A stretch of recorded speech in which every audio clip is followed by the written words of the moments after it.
Hey everyone, I'm Tina, a 28-year-old woman, and I wanted to open up about a recent chapter in my life that brought some closure to a difficult situation involving my husband and in-laws. This all unfolded a few months ago, and the chaos has only recently settled. I'm still grappling with the emotional aftermath, and I believe sharing my story might offer some relief. Flashback to 2 years ago when I made a significant life decision, marrying my then-boyfriend, Jake. We met through mutual friends and spent 3 blissful years together. Jake appeared to be a fun and caring person, showering me with love. He hailed from a wealthy family, complemented by a high-paying job. Our connection deepened over shared interests, especially our love for travel. As we progressed from casual dating to a serious relationship, my friends applauded him as a great guy, genuinely happy for us. The relationship was smooth sailing. Jake's care knew no bounds. He surprised me with thoughtful gifts, even presenting a new laptop on my college graduation day. Despite his generosity, I hesitated about him covering most expenses. Jake, I'm just a college student. I can't afford to reciprocate in the same way. Let's at least split other expenses, I'd insist. Jake, however, dismissed my concerns, emphasizing his desire to spoil his girlfriend. He argued that many of his friends did the same for their partners. Gradually, I accepted his gestures, but I made efforts to reciprocate within my means. Upon securing a well-paying job after college, I was thrilled to finally return the favor. We transitioned to splitting expenses evenly and contemplated moving in together. You can move in with me, Jake suggested. I inherited my house from my grandpa, so you won't have to worry about rent, but let's split other expenses. It wouldn't be fair otherwise. Despite my reservations, Jake reassured me that he wanted to take care of me. However, we agreed to divide other costs more equitably, considering the difference in our incomes. Everything appeared to be going well until I finally had the opportunity to meet Jake's family, who resided in a different state quite far from us. Jake, caught up with work commitments, couldn't join them, so I was left to welcome his parents and sister on my own. Prior to this meeting, Jake warned me about their occasional judgmental nature, offering a vague heads-up without elaborating. He simply advised me to play along and ignore any potentially hurtful comments. Despite my reservations, I approached the situation with optimism. However, any shred of positivity quickly evaporated upon their arrival. When Jake's parents and sister landed, they appeared visibly annoyed, a stark contrast to the warm reception I anticipated. As we gathered for conversation, it became evident that they held a negative opinion of me. "So, you're the woman Jake has been seeing? I didn't expect to find you in this house. Do you even pay rent?" Sandra, Jake's mother, questioned with a disapproving tone. "No, Sandra, I don't pay rent. Jake mentioned that the house is fully paid for, but we split all the bills evenly," I explained, hoping to address any concerns. Sandra dismissed my explanation, asserting, "Just because the house is paid for doesn't mean you can mooch off him. This is his house, not yours. Remember that for the rest of your life." The conversation took an uncomfortable turn, especially with Jake's sister Cassie, who seemed more interested in glaring at me than engaging in dialogue. When I attempted to include her by asking about her life, she responded with irritation, mentioning her marriage to a wealthy billionaire back home.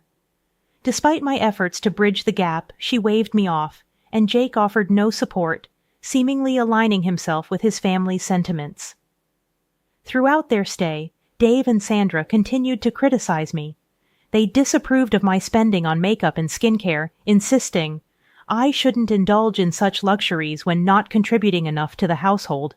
Their suspicion that I was relying on Jake's finances intensified, fueled by Jake's occasional unfounded remarks against me. For instance, he casually mentioned, Tina was a struggling student, even when it wasn't entirely true. When we first met, I found myself covering all the expenses given that Tina had just started a job that didn't quite support her apparent taste for luxury. Confused by Jake's unexpected comments, I reminded him that we split our bills, emphasizing that I lived a simple life before and during our relationship. I clarified that any luxury items I owned were gifts from him, and I even used to scold him for overspending. However, Jake insisted that his status demanded extravagant gifts, and now I see it was more about him boasting to his friends. Their visit left a bitter taste, prompting me to question Jake about the whole ordeal. Unfortunately, he shrugged it off, downplaying the situation. "You're overthinking, Tina. Don't take it to heart. They meant well," he said dismissively, despite my reservations. 6 months later, he proposed, and I happily accepted. We planned an engagement party, which we split evenly. Balancing my small business on the side, Jakey knew about its growth but never inquired about the income. To me, it was a fulfilling hobby rather than a significant moneymaker. Deciding it was time to treat myself a bit, I opted for a grand engagement party, and Jake supported the idea. We divided the expenses equally, and I even covered the plane tickets for my extended family to attend. However, on the day of the party, criticism resurfaced. "You shouldn't have splurged so much at this party, Tina. You're draining Jake's account before you're even married. At this rate, you'll end up with a backyard wedding. I thought you were financially irresponsible, but it's worse than I thought," they remarked. I firmly declared to Sandra, "The party was extravagant, but we both agreed to it. I paid my share, and it was your son's idea to include everyone.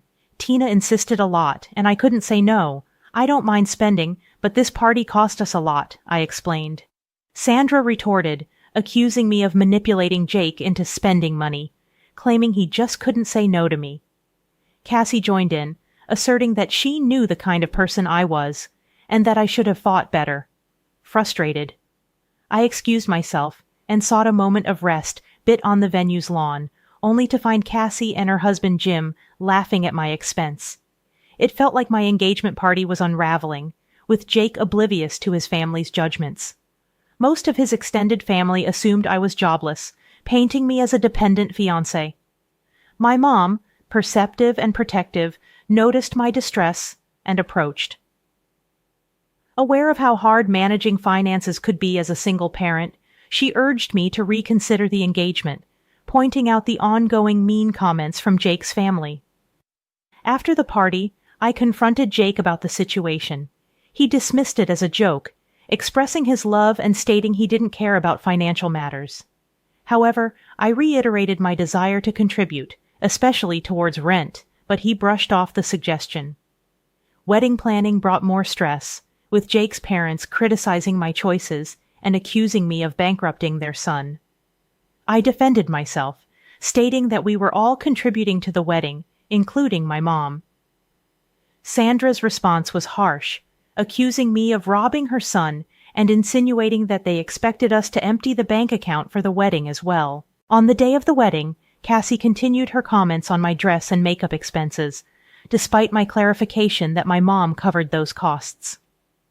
The ceremony proceeded smoothly, but during the reception, Sandra and Dave couldn't resist bringing up my spending habits and accusing me of bleeding their son dry. Despite their negativity, I chose to keep quiet to prevent them from spoiling my special day. After a few months, Jake received a significant promotion at work and wanted to celebrate with a big family dinner.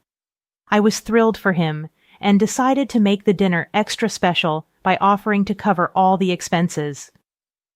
"I want this dinner to be extra special, Jake. I'm extremely proud of you, and I want to give you a treat." "I've decided to pay for the dinner party completely," I enthusiastically told him. Jake was delighted by my gesture, and I explained that my business was doing well and I had a salary from my job. I recently gained access to a trust fund from my paternal grandfather. I planned the entire event, ensuring everything was perfect for the celebration. However, when his family arrived, they were visibly displeased with the preparations. Despite positive feedback from others, it soon became evident that his family had issues with the celebration. During the speeches, Sandra stood up and loudly declared, "I thank everyone for gathering here to celebrate my son. He's incredibly hardworking and generous. He deserves this promotion completely." However, his luck just ended there. It's sad that out of all people, he was shackled down by a gold digger. I wish he had the foresight to see what his wife is. Then he wouldn't have to work so hard to fund her luxury life. Feeling the weight of the accusations and insults, I took a deep breath and responded, "I feel sorry for my poor boy. I'm glad he had Tina sign the prenup before the wedding. At least some of his assets would be saved." Sandra continued complaining about her wife's spending habits, expressing relief that she earned enough to keep a trophy wife. Jake joined in, agreeing that he couldn't spend money on himself because there was none left. He remarked that marrying Tina was a mistake, contrasting her with Jim's hypothetical reaction to a gold digger. In shock and frustration, I couldn't hold back any longer. "Do you guys think I am a gold digger?" I asked incredulously, to which Jake added, "Your lifestyle is quite damaging to my bank account." Feeling hurt and misunderstood, I decided to address the accusations head-on. "Since I am such a gold digger to you, let me just show you my bank balance. I guess that will clear things up for you," I declared, revealing my financial standing to everyone. The response was disbelief and accusations. "Did you steal my son's money?" Sandra accused, while Jake questioned, "She must have stolen from you." Frustrated, I clarified, "I don't need to steal money from your son. This is all my blood and sweat. Also, I recently got access to my trust fund left to me by my grandfather.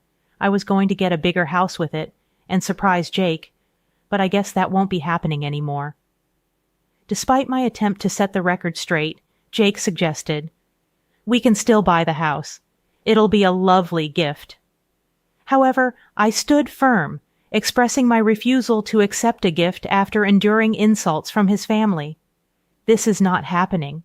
Your family has been insulting me for too long, and you never once stood up for me. Instead, you made up these lies about how I'm using your money," I asserted, feeling the need to address the long-standing issue. Jake attempted to downplay the situation, claiming I was overreacting. However, I stood my ground, stating, "No, I am not overreacting. All the people here know what your family has been calling me. They were here when you let them insult me during our engagement party." Feeling the weight of years of disrespect and humiliation, I finally decided I could no longer tolerate the toxic environment. I sternly told Jake I want a divorce. He attempted to plead and explain, but my mom intervened, advising him to keep quiet. "You never defended my girl all these years. It's time she ends this toxic relationship for good," she asserted. We left the party, leaving the shocked attendees whispering amongst themselves. Despite exposing Jake to his extended family, friends, and colleagues, I didn't care anymore.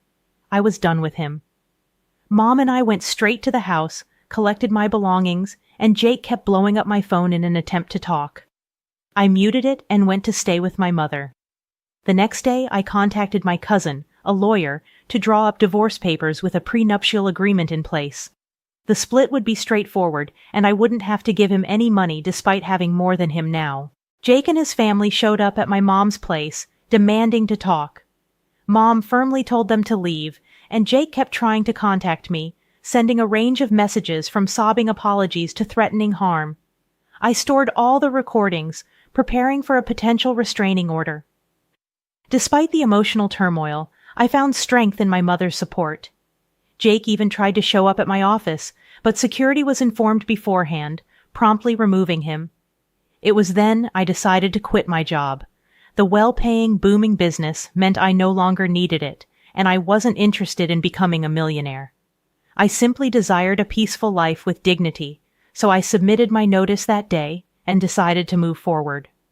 A week after serving Jake with divorce papers at his workplace, he showed up at my former workplace, only to discover I had already quit. Colleagues informed me about his persistent attempts to send flowers and gifts to my mother's address. We returned the parcels, but the harassment continued, prompting me to contemplate relocation. With my mother's support, I found a perfect house in the next state, offering me a haven away from my ex. Currently, awaiting finalization of paperwork, the judge granted a relatively smooth divorce due to the solid prenuptial agreement. During the 6 months of separation, I used the time to gather myself. Once the divorce was finalized, I promptly moved to my new home, changing my number to escape the relentless spam from Jake and his family.